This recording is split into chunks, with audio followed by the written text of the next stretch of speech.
Alright, finally, after 5 whole months, SNK is giving us an update to KoF 15. But I gotta say, the communication and delivery has been pretty lackluster. But let's focus on the good stuff first. Shingo's coming back to KoF for the first time since 02 which, if you do the count, it's about 5 games since his last appearance. If you don't know who Shingo is, he's kind of like a knockoff Kyo, but unlike Dan in Street Fighter, who is designed to actually suck, Shingo's in fact a really solid character who has a lot of his own unique moves. Alright, so first up we got the C version of Shingo's Rekka Punch. Now, unlike Kyo's, which is an actual Rekka series which, combos into a bunch of other moves, Shingo's is only one hit, but it does knock down. Compared to the other games, nothing really new with this special. And then you get the A version of his Rekka, which again doesn't have any follow-ups, but it does push further away from Kyo's Rekka, which leaves him really close, but otherwise nothing new here. Next up we get his DP, which again is nothing new, but you will notice that his critical hit gimmick is coming back from the older games. So if you don't know what that is, it's a gimmick where Shingo specials and one command normal, I think that's all there is, also his supers, has a chance to land a critical hit. So when a critical hit lands, it just does extra damage, and it might change the knockback of the move depending on what it is. For the most part, it's really just bonus damage. Alright, so what you're seeing here is close C into forward B into his half circle back overhead special. Now before the special used to do 2 hits, the first one being an elbow and then the second one being an overhead. But now it's just the overhead. Now keep in mind this is only the B version of the move that we're seeing. The D version is still the classic 2-hit animation. And you're going to see that later in this trailer. Now obviously this is a good change for Shingo because it gives him some mix-up potential, especially when you add it to his new low-hitting Rekka special.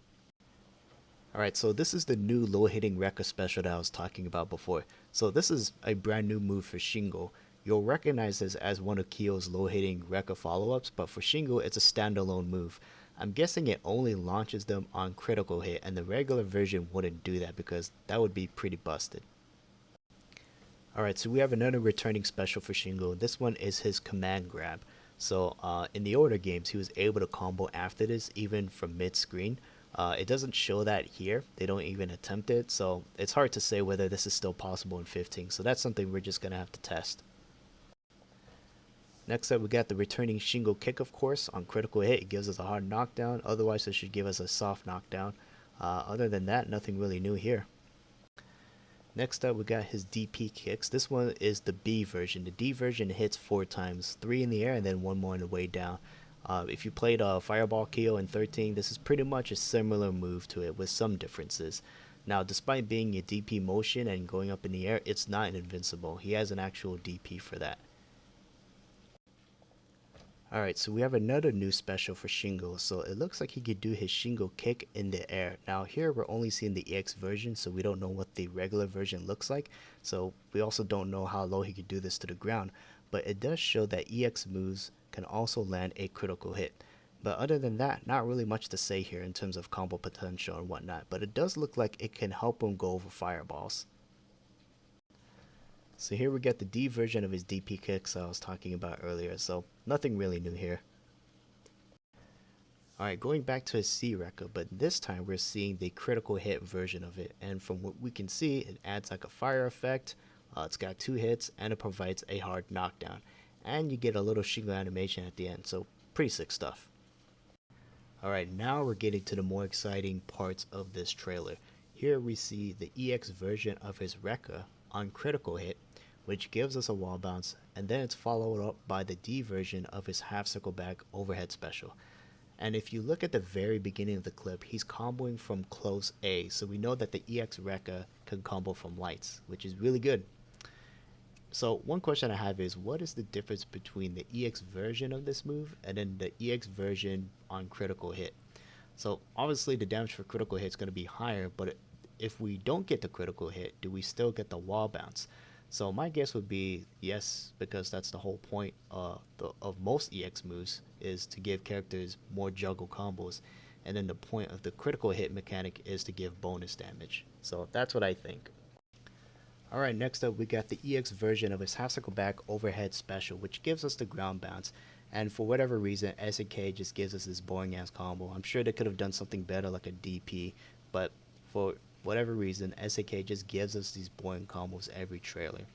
But at the very least, this clip shows us that Shingo has at least 2 combo routes off of EX moves, so that's good.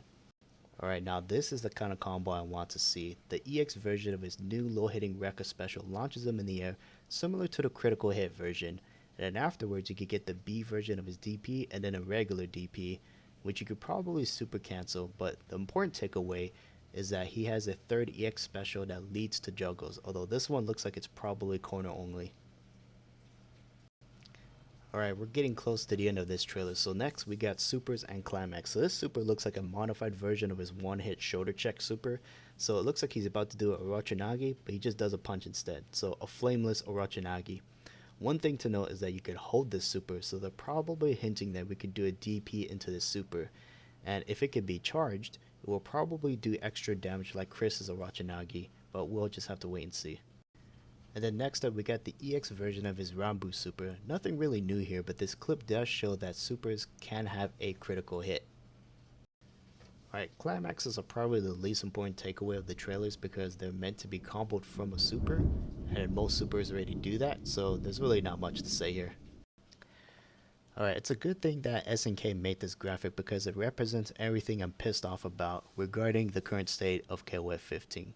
So we waited 5 whole months since the last DLC team was released, and we're only getting individual characters in a time span of 1 whole year, and 3 of them are from the last game.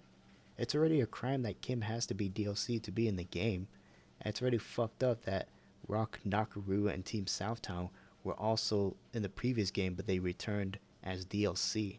If you include these new 3 DLC characters, Kim, Sylvie, and Najd, that's a total of 8 returning characters that they're making us pay for, right? Returning as in they're literally from the last game where you could just import them. 90% of the work is done for you. You just reskin them and change them up a little bit. It's not that much work. I mean, at least some of them we can forgive because we love Team Southtown and Rock, but Sylvie? Naj, whatever the fuck her name is, if you're gonna make us pay for returning characters, at least give us someone like Daimon, Nelson, Mature Vice, Gang Il. Fuck, I would take Chang and Choi at this point. I was already sick of watching Naj in every top 8 in 14. I'm sick of watching Cronin in every top 8 in 15. Now I'm gonna be sick watching both of these fucking characters. What the fuck, man? And this character balance patch? Why did they wait so long to rebalance the game? For 9 months, we've been watching Anchor Cronin and every fucking team. And then Kulas and Yashiro's everywhere for 9 whole months. You're telling me Ralph died for this shit? If you're gonna have these characters run amok, you should have left Ralph alone. He's the hero we need right now. You could have just done the same thing as DNF Duel. You announce it, you do the balance patch first, then you release the characters later. Why do you have to bundle them together? Anyways, usual combo videos will be uploaded for Shingo when it comes out. Peace out.